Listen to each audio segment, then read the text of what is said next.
Eloiaren itzulpen zerbitzura itzulpen eskaerak hainbat modutara iriste zizkigu, batez ere posta elektronikoz eta itzulpena kudeatzeko erabiltzen dugun plataforma baten bidez. Eta nola banatzen ditugu lanak? Kontuan izaten dugu testu horren edukia, zer gairi buruzkoa den, eta uneko lan karga kontuan izan da, gai horretan eskarmentua duen itzultzaile bati esleitzen diogu lana, eta gero baita ere gai hortaz ulertzen duen zuzentzaile bati. Testu guztiek itzultzaile eta zuzentzaile batek begiratzen ditu, bi lagunek.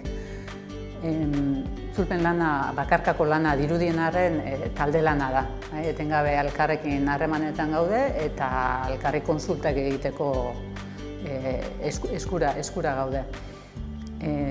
Hizkuntzei dagokienez, batez ere gaztelania eta euskararekin egiten dugu lan, baina Europako hizkuntza guztiekin ere egiten dugu. Zer motatako testuak itzultzen ditugu? Era askotakoak. Administratiboak, juridikoak, zientifikoak, teknikoak, publizitatekoak. Itzulpen lana berekin du sormen lana, baina badago ataltxo bat bereziki sormena eskatzen duena eta publizitatekoa dira.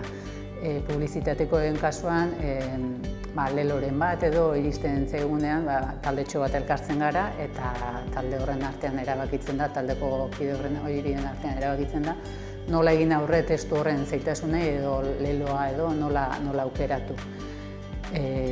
Beraz, ezinbestekoa pertsonon lana, sormena eta talde lana.